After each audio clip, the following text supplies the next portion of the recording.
நாளின் காலை வேளையிலே ஆண்டவர் நமக்கு தருகிற வார்த்தை நீதிமொழிகள் 16வது அதிகாரம் 3வது வசனம். உன் செய்கைகளை கர்த்தருக்கு ஒப்புவி, அப்பொழுது உன் யோசனைகள் உறுதிப்படும். அன்பானது, உன் செய்கைகளை கர்த்தருக்கு ஒப்புவி, அப்பொழுது உன் யோசனைகள் உறுதிப்படும் என்று சொல்லப்பட்டிருக்கிறது. அப்படின்னா நம்முடைய எல்லா காரியங்களும், நம்முடைய வழிகள், நம்முடைய நமக்கு முன்பதாக இருக்கிற எல்லாவற்றையும் அவருடைய சமூகத்துல ஒப்படைத்து விட்டு நாம் செய்கிறவர்களாய் காணப்படணும். சங்கீதம் 37வது அதிகாரம் 5வது வசனத்திலே வேதம் சொல்லுகிறது, உன் வழியை கர்த்தருக்கு ஒப்புவித்து அவர் மேல் நம்பிக்கையாயிரு, அவரே காரியத்தை வாய்க்க பண்ணுவார். நம்ம ஒப்புவிக்கணும் ஆண்டவருடைய சமூகத்துல. செய்கைகள், வழிகள், நடக்கைகள், நம்ம செய்கிற ஒவ்வொரு காரியத்தையும் ஆண்டவருடைய சமூகத்துல ஒப்புவித்து செய்யும்போது, ஒப்புவித்து அவர் மேல நம்பிக்கையா இருப்பது, என் ஆண்டவர் எனக்காய் செய்வா, எனக்காக என்னை வழி நடத்துவா, அப்படி கரத்தை பிடிச்சு இந்த நாளில நடத்துவார் என்று அவரு பிடித்து அவர் மேல் நம்முடைய நம்பிக்கையை உறுதிப்படுத்தும் போது, அவர் நம்முடைய காரியங்களை வாய்க்க பண்ணுகிற தெய்வமா இருக்கிறார். நம் சார்பிலே அவர் செயலாற்றுகிற தெய்வமா இருக்கிறார். அன்பான தெய்வ பிள்ளைகளே, அவரை நம்பி அவர் மேல தன்னுடைய காரியத்தை சொல்லி எல்லாவற்றையும் நம்ம அவரே சார்ந்து இருக்கும்போது அவர் நிச்சயமாய் பெரிய காரியங்களை நம்முடைய வாழ்விலே செய்ய வல்லவராயிருக்கிறார். அன்பான தெய்வ பிள்ளைகளே, எரேமியா சொல்லுகிறார், என்னுடைய காரியத்தை உண்மையில சாட்டி விட்டேன் என்று சொல்லி எரேமியா சொல்லுகிறதை பார்க்க, நம்முடைய காரியங்களை ஆண்டுடைய சமூகத்துல ஒப்பு கொடுக்கிறவர்களா இருக்கிறோமா?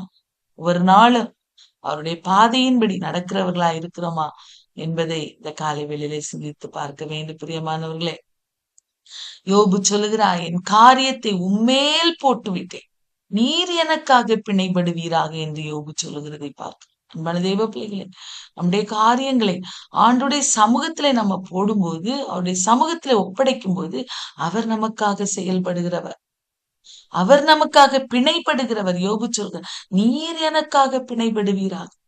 ஏன்னா என்னுடைய எல்லா காரியத்தையும் உடைய சமூகத்துல சொல்லிட்டேன்ப்பா, நீங்க எனக்காக பிணைப்படுங்கப்பா என்று சொல்லி நம்ம கேட்கும் போது ஆண்டவர் நிச்சயமாய் நமக்காக பிணைப்படுவார்.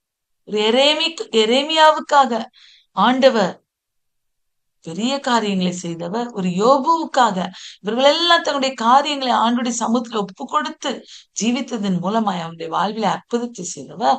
நம்முடைய வாழ்வில் இந்த காலை வேளையிலே பெரிய காரியங்களை செய்ய வல்லவராயிருக்கிறார். அதை சோர்ந்து போக வேண்டாம். நம்முடைய வழியை மாத்திரம் ஆண்டவருக்கு ஒப்பு கொடுத்து, நம்முடைய செய்கைகளை மாத்திரம் ஆண்டவருக்கு ஒப்பு கொடுத்து வாழும்படியாய் நம்முடைய இருதயத்தை ஒப்பு கொடுப்போம். பிரியமானவர்களே, நீதிமொழிகள் 3வது அதிகாரம் 6வது வசனத்துல வேதம் சொல்லுகிறது, உன் வழிகளிலெல்லாம் அவரை நினைத்துக்கொள், அப்பொழுது அவர் உன் பாதையை செவ்வைப்படுத்துவா. நம்முடைய வழிகளிலெல்லாம், நம்ம செய்கிற காரியங்களிலெல்லாம் அவரை நினைத்து செய்யணும். நம்ம அநேக நேரங்களிலே அப்படி செய்யாதபடிக்கு பிசாசு பல எண்ணங்களை நம்முடைய சிந்தனைகளிலே கொண்டு வந்து விடுகிறான். ஆண்டவரை முன்னிறுத்தி செய்ய முடியாதபடிக்கு பல தடைகளை அவன் கொண்டு வந்து விடுகிறான்.